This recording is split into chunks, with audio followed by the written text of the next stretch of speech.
देखो, जो कल हमने 2 वीडियो जारी की थी, उनमें जो पहली वीडियो थी उसमें दूसरा सवाल था और इस सवाल में यहां 1 जीरो कम रह गई।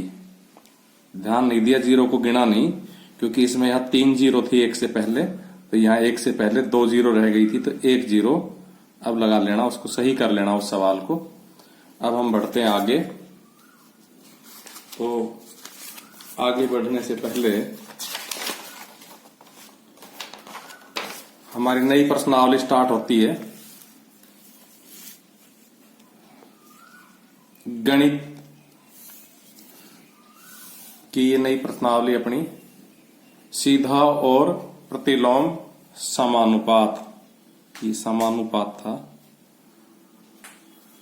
तो इसको शुरू करते हैं। तो सबसे पहले अनुपात, इसकी परिभाषा बताते हैं। तो क्या होता है अनुपात? सजातीय राशियों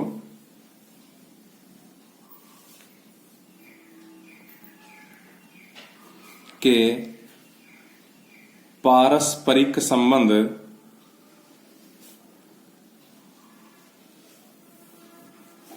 को अनुपात कहते हैं।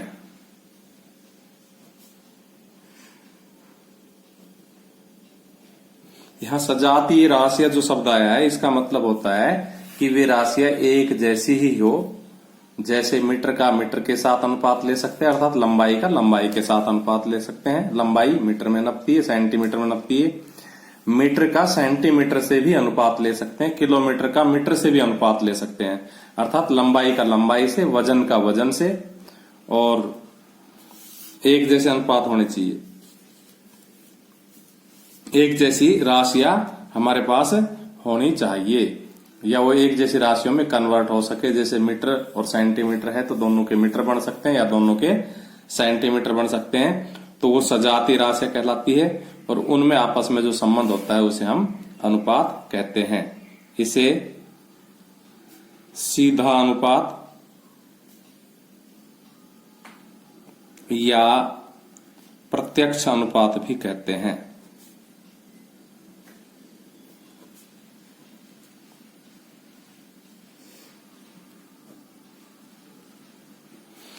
अब है प्रतिलोम या विलोम अनुपात। प्रतिलोम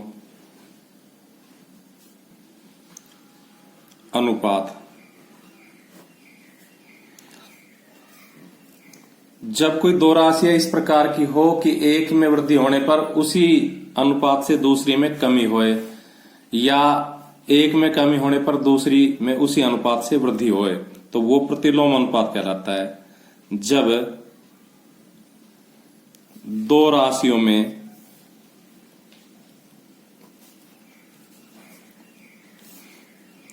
एक में वृद्धि होने पर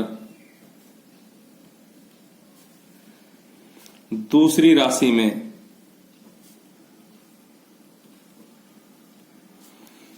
निश्चित अनुपात से कमी हो,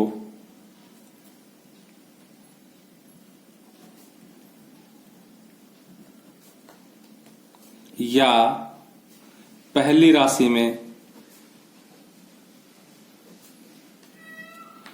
कमी होने पर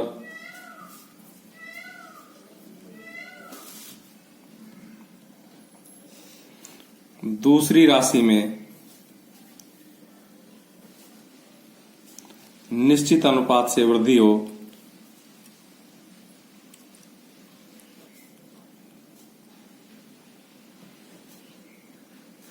तो उसे प्रतिलोम अनुपात कहते हैं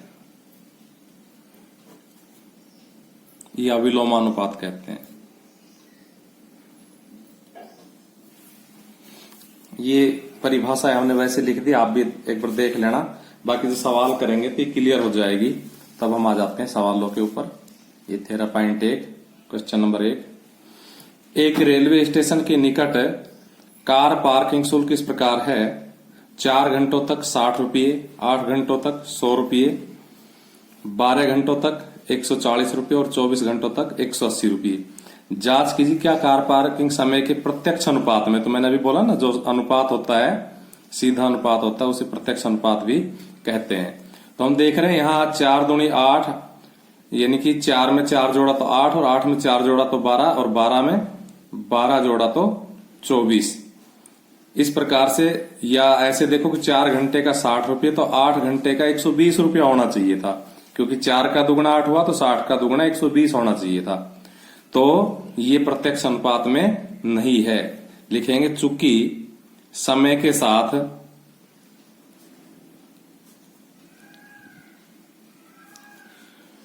उसी अनुपात में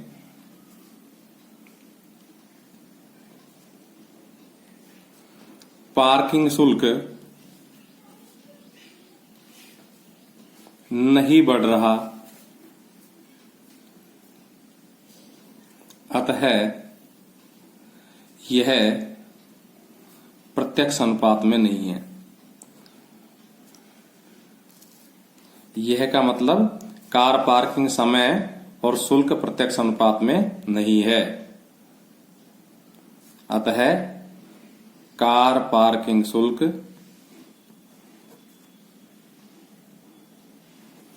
समय के साथ प्रत्यक्ष अनुपात में नहीं है।